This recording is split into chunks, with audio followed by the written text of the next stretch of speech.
Hello दोस्तों, स्वागत है आपका हमारे चैनल ओम साइंस फ्यूचर पॉइंट पर।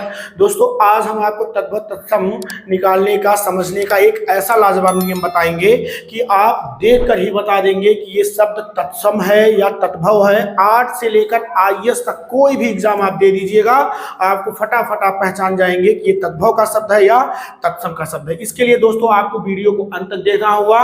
ज्यादा से ज्यादा हम आपको 4 से 5 नियम बताएंगे और इन 4-5 नियमों को आप पढ़कर जान जाएंगे कि ये शब्द तद्भव का है या तत्सम का है। इसके लिए दोस्तों आपको वीडियो में को अंत तक देखना होगा और वीडियो भी ज्यादा लंबी होने वाली नहीं है। 8 से 10 मिनट के अंदर हम सारा नियम आपको बताएंगे। तो चलिए दोस्तों, आइए हमारे साथ अंत तक बने रहिए।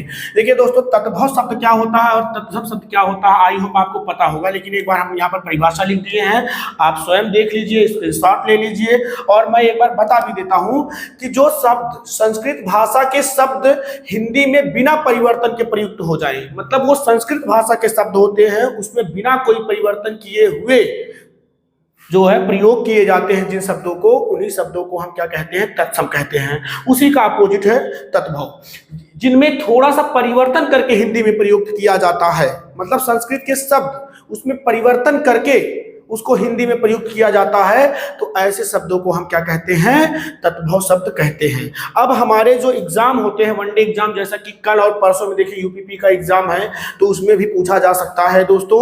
तो वीडियो को जरूर अंत तक देखिएगा, ये रामबाण साबित होगा आपके लिए। तो चलिए दोस्तों, हम सबसे पहले बात करते हैं, पहला नियम लेते हैं। यहाँ पर देखिए, ये छतरी वाला छा है और यहाँ पर खा है और छाता वाला छा है।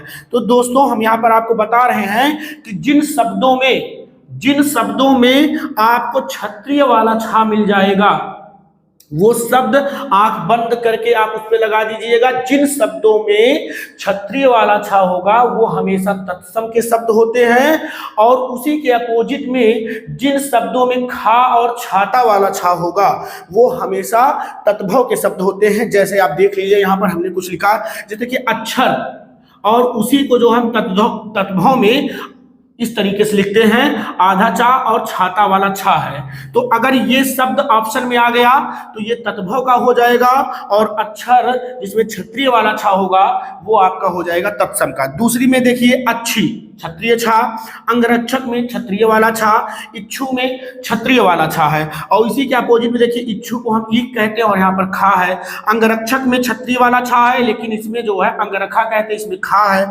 अच्छी तत्सम है क्योंकि क्षत्रिय वाला छा है, और यहाँ पर देखिए खा, हमने क्या बताया, खा और छा जिसमें होंगे वो क्या होंगे, तद्भव। तो पूरा निष्कर्ष यही है कि जिन शब्दों में खा और छा मिलेगा वो तद्भव, और जिन शब्दों में छा में क्षत्रिय वाला छा मिलेगा वो क्या होंगे, तत्सम होंगे। दोस्तों, ये हमारा रहा पहला नियम। अब आइए हम आपको बताते हैं दूसरा वाला नियम। चलिए दोस्तों, आइए देखिए दूसरा वाला नियम क्या है। देखिए, हर पेज पर आपको तद्भव तत्सम की परिभाषा मिलेंगे। अब हम यहाँ पर बताते हैं कि ये देखिए, इसके नीचे तत्सम शब्द हमने लिखे हैं और इसके नीचे हमने तद्भव के शब्द लिखे हैं। अब हमारा नियम दूसरा ये है कि दोस्तों, जिन शब्दों में स्रा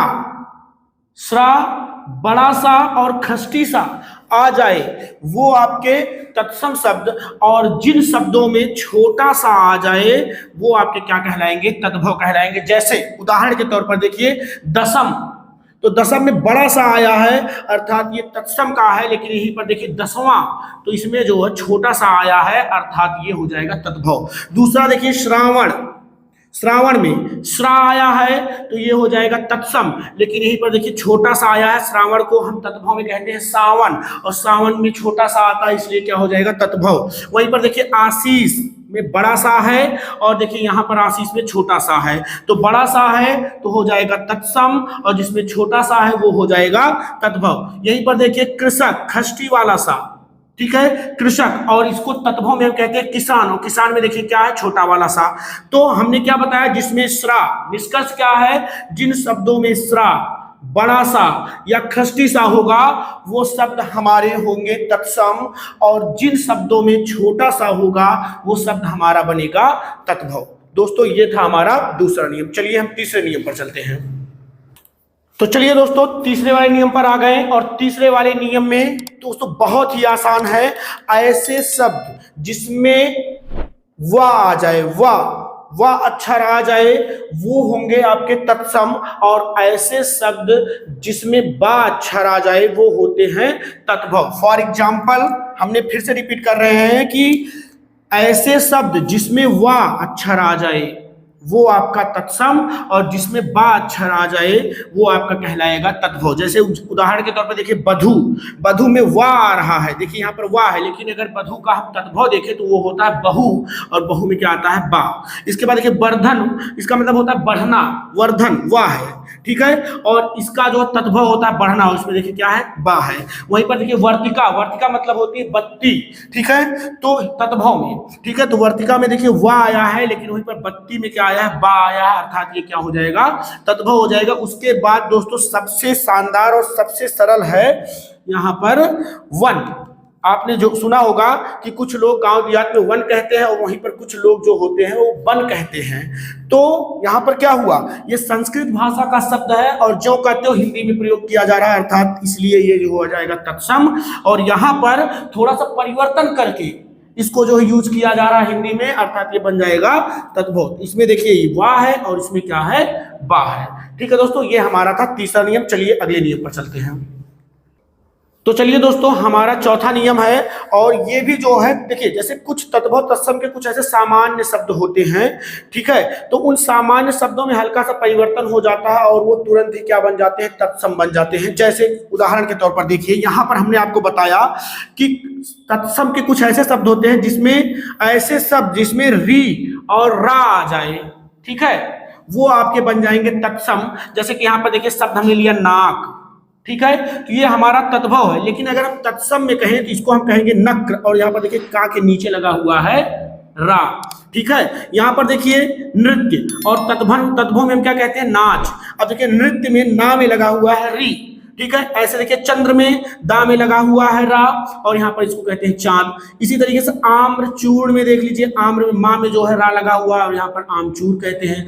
इस तरीके से ये कुछ हमारे सामान्य शब्द होते हैं, इसको क्या कहेंगे हम, जैसे कुछ हमारे सामान्य शब्द होते हैं जो कि थोड़ा सा परिवर्तन करने के दौरान वो क्या बन जाते हैं तत्सम बन जाते हैं। और इन सामान्य शब्दों को आप देखेंगे, और इन सामान्य शब्दों को जब आप तत्सम में प्रयोग करेंगे तो अगर आपको ध्यान देना है कि अगर उसमें री आ गया और रा आ गया तो तुरंत ही क्या बन जाएंगे तत्सम बन जाएंगे दोस्तों। तो इस तरीके से जो है आप तत्भव से तत्सम बना सकते हैं। चलिए आगे चलते हैं।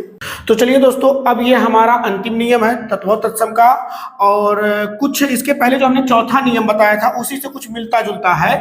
जैसे हम बता रहे हैं आपको, कुछ ऐसे शब्द होते हैं जिसपे लगा होता है चंद्र बिंदी, चंद्रकार बिंदी लगा होता है, चंद्र वाली बिंदी लगा होता है, जो इस तरीके से होता है, ठीक है। तो हम यहाँ पर उन ऐसे शब्दों पे बात करने वाले हैं जिन शब्दों पर चंद्रकार वाली बिंदी लगी होगी भैया मेरे, वो हमेशा तत्भव होगा। जैसे देखिए गेहूं, गेहूं में ऊपर देखिए यहाँ पर चंद्रकार बिंदी लगा है तो ये तत्भव है, लेकिन उसका जो है तत्सम उसको कहते हैं हम गोधूम। ऐसे देखिए गांव, गांव में ऊपर देखिए गांव के ऊपर चंद्र बिंदु लगा हुआ है, लेकिन तत्सम इसे कहते हैं ग्राम। और एक चीज अभी हमने और बताया था खा और रा, जिसमें खा नहीं, सिर्फ जो है ऋषि, ऋषि वाला ये री और रा के बारे में भी हमने बताया कि जिसमें रा लगा होगा भैया वो भी तत्सम होता है। जैसे देखिए ग्राम, देखिए गांव में चंद्रकार बिंदी की वजह से ये तत्व हो गया। दूसरा कंडीशन देखिए ग्राम, ग्राम में देखिए रा लगा हुआ है ना नीचे, तो ये जो हमारा क्या हो जाएगा तत्सम हो जाएगा। इसी तरीके से देखिए ऊंट, ऊंट में यहाँ पर देखिए चंद्र बिंदु लगा हुआ है और यहाँ पर देखिए नहीं लगा हुआ है, मतलब टा के नीचे रा लगा हुआ है, ऊष्ट कहते हैं इसे, ठीक है। तो इसके बाद देखिए चांद, चांद में देखिए यहाँ पर चंद्र बिंदु लगा हुआ है और यहाँ पर इसको जो है तत्सम हम कहते हैं चंद्र। और दूसरे लैंग्वेज में अगर आप देखिए जिस चौथा नियम अप्लाई करिए तो अभी हमने बताया था कि जिस शब्दों के नीचे रा लगा हुआ होता है या री वाला रा लगा हुआ होता है तो ऐसे शब्द भी हमारे क्या होते हैं तत्सम होते हैं। तो दोस्तों ये थे हमारे 4 से 5 नियम। आई होप आप लोगों को इजीली समझ में आ गया होगा। तो दोस्तों ऐसे इंटरेस्टिंग वीडियो पाने के लिए आप हमारे चैनल के साथ जुड़े रहिएगा दोस्तों, ठीक है। आज के लिए इतना ही है, थैंक यू।